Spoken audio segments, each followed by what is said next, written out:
Hello and welcome to the DOGE and Maha News channel, where every day I'm bringing you video with news about the Department of Government Efficiency and the Make America Healthy Again agenda. In this video, we're going to focus on DOGE and we're going to look at a ex-post from Vivek regarding the U.S. Treasury and their do not pay list. And we're also going to see what Kevin O'Leary of Shark Tank fame thinks about DOGE and Elon Musk and Vivek and what they're going to do. Okay, so here's that ex-post from Vivek. Let me go ahead and zoom in on it. And it says, the Treasury Department maintains a do not pay or D&P list that agencies are supposed to check before sending out money. D&P screens for deaths, delinquent federal debts, and excluded contractors. But it doesn't really work that way. For example, the Small Business Administration granted over 100,000 forgivable loans to individuals who were on the D&P list, resulting in $5.3 billion of payments to recipients who may have been ineligible for federal support. Okay, I got to pause right there. Okay, first of all, that's good that there's a do not pay list, but they're not even using it. And it screens for people that are probably maybe dead, right? We shouldn't send money to people who are dead. People who have delinquent federal debts, we shouldn't send them money because they owe the government money. And contractors that are excluded for some reason, we shouldn't send them any money as well. But he says right here, the Small Business Administration gave over 100,000 loans, forgivable loans. That means they don't have to pay it back, to individuals who were on this D&P list. That is crazy. Now let's go ahead and scroll down a little bit more to see what he finishes up here. He says the SBA, or the Small Business Administrators Inspector General, recognized this and recommended the agency stop this, but the agency's current leadership rejected the proposal. This kind of flagrant waste needs to end. Time for DOGE. Wow. So in the Inspector General, from what I understand, Inspector Generals audit federal agencies and give recommendations. So in this example, the Inspector General recognized this problem and recommended the agency stop this. But the agency's leadership rejected the proposal. How can you reject a proposal to stop sending money to people that are on your do not pay list? It doesn't make any sense to me. These people need to be fired. They need to be held accountable. Man, I cannot wait for DOGE to get in there and cut the waste and get rid of the leadership that are ignoring these simple recommendations to help save you and me money. The newly minted Department of Government Efficiency, DOGE, expected to lob a shattering blow at federal bureaucracy and redundancies. Elon Musk and Vivek Ramaswamy both tapped as co-leaders. Listen to this. Over $500 billion that's spent every year right now was not even authorized by Congress in the first place. They can't even tell you where it goes. We've talked a big game for 40 years about cutting the federal government, about reducing the scope of the federal government. Politicians haven't been able to do it. And so Elon and I, we're not politicians. We're businessmen. We're coming at it from the outside. Mr. Wonderful. Kevin O'Leary is the chairman of O'Leary Ventures, and he joins us now. So, Kevin, back in 2010, the Simpson-Bowles Commission proved that it's not hard to find waste, fraud, and abuse in places to cut spending. What's hard is getting Congress to go through with it. Is that going to be any different this time around? Yes, it will be different. What Bowles didn't have at that time was the megaphone Elon Musk has. You got to remember, politicians have to raise money. These days, they do it using social media. Now, what Elon has, that people keep forgetting, because they say, well, he doesn't have a legislative mandate here. And I say, oh, he's got better than that. He's got X. So what happens is you're in some state somewhere and you own a project to nothing and you're spending $2 billion. He just will shame you out. He'll start naming to all of your voters. That's a great point. So Elon does not have legislative power. He can't make changes, but he can definitely shame people on X and definitely put a lot of pressure on these congressmen and women that are spending money frivolously. I mean, O'Leary talked about this bridge to nowhere kind of an example, and there's a lot of that, right? All these different projects, money earmarked for this or that, and nothing ever comes of it. Like the project doesn't seem to get finished. I mean, how many of us have huge construction projects going on in big cities near us, and they seem to go on for years and nothing seems to ever get finished? But O'Leary is making a great point here. He has social pressure that he can put. He can highlight. He can put a spotlight on this fraud, and that should push these legislators to take action. It's exactly what you've done wrong, and what you're not doing to fix it. And I love the concept of just squeezing heads to stop waste, because squeezing heads, putting pressure on them. That's right. So like you said, Elon can point out the project and what's happening and how come you haven't fixed it and the money that's being wasted in that project. So a lot of social media pressure can be applied. Because all he has to do is turn on the machine. Now, it's going to be very contentious. I've said this multiple times about this mandate. The power he has is not to be underestimated, because if you can get to the voter of that governor or that senator that's wasting money in his eyes, and he can make a good case on X, you're going to cause a lot of damage in that. And like you said, it's going to be contentious. I mean, yeah, he's going to put the information on X, but there's going to be people going back and forth, fighting and arguing, point and counterpoint. But I think overall it will work because the truth will be out there, right? The truth will be there. And even though there will be people on the left that are going to try and deny it or say it's false or say it's a lie, I mean, most of us with common sense out there, we can see the information, we can see the project, we know what's happening, we know the truth on the ground, and we're going to see it, and we're going to put pressure on the people in our government to fix it. The constituency. And I love this idea because it's a negotiation. That's what it is. If you don't fix this, I'm going to call you out. Yeah, the $44 billion he spent on X might seem like a bargain in the long run if he gets to leverage it like that. Here's a breakdown of federal spending, just so that folks at home know where their tax dollars are going. Health care, 25%, Social Security, 20 to 25%, defense, 13 to 15%, safety net programs, 10%, interest on the national debt, 8 to 10%. Okay, let's pause real quick and just take a look at this. He did call it out.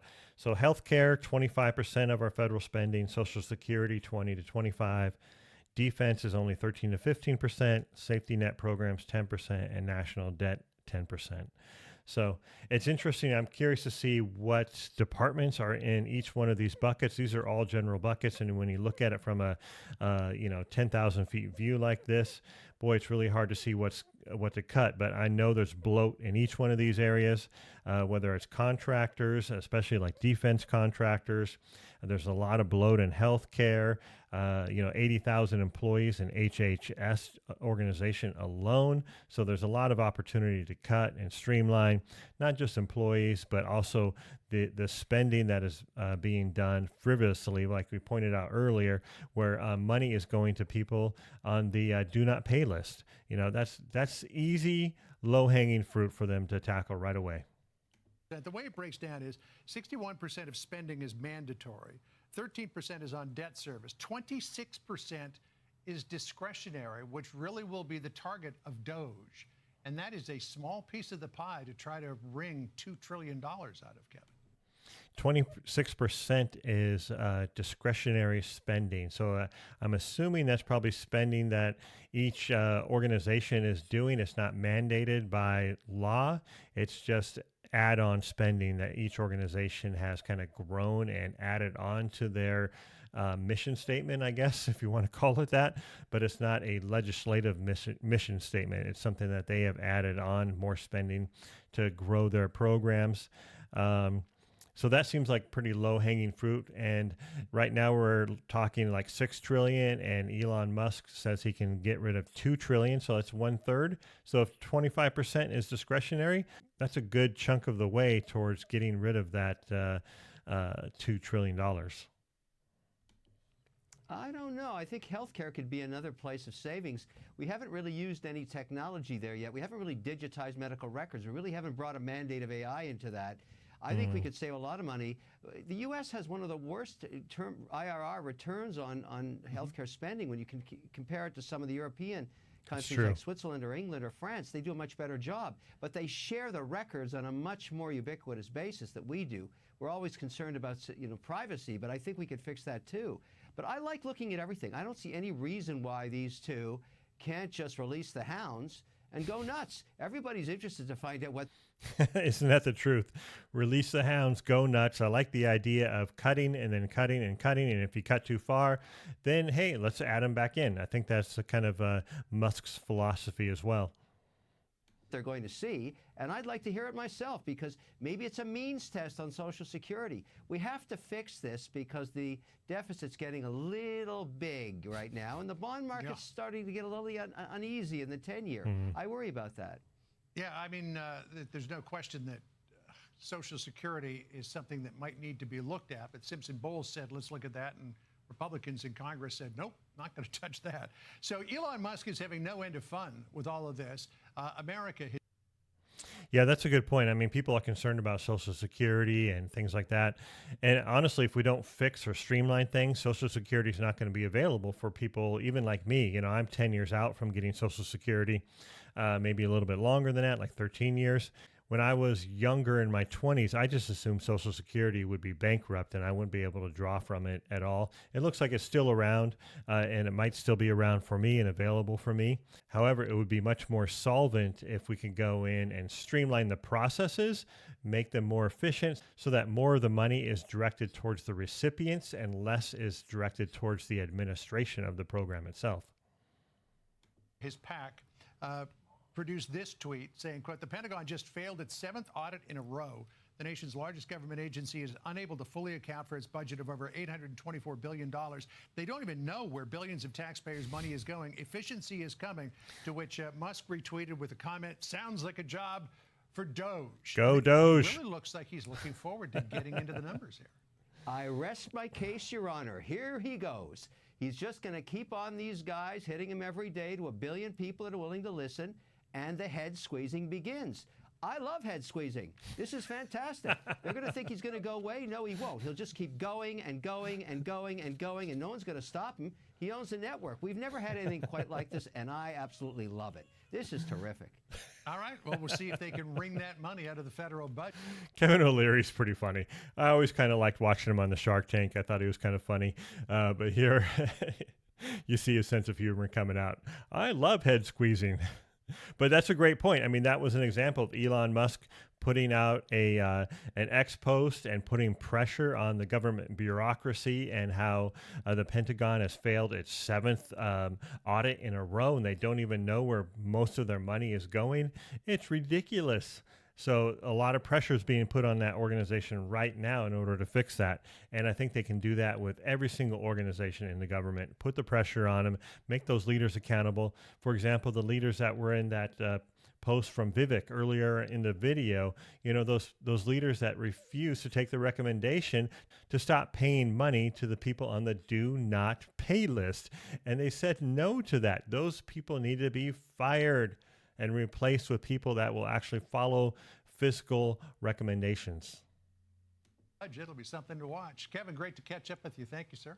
Well, what do you think? Is Kevin O'Leary right? Will Elon Musk be able to apply a lot of pressure to these congressmen and congresswomen, and in order to make things happen, will he be able to pressure them into making changes? I definitely think there's going to be a battle. I think Congress is going to push back against DOGE quite a bit. However, I think once DOGE starts cutting wasteful spending, such as like all the money that's going to people on the do not pay list, and also the billions of dollars that was sent to the wrong people, that we talked about in yesterday's video, man, once we start getting that momentum rolling, then I think Congress will have to get on board, and there'll be a lot of pressure for them to act and make and contribute to what DOGE has started. And so hopefully that will create a snowball effect, and they'll cut and cut and cut and reduce the size of government to a reasonable size, and we'll all be better off for it. We'll all have a little bit more money in our pockets. If you're excited about this journey just like I am, I'm excited about DOGE to see what's going to happen. Make sure you like this video and follow along, because I'm going to bring you updates every single day. Thanks a lot for watching, and I'll see you on the next video.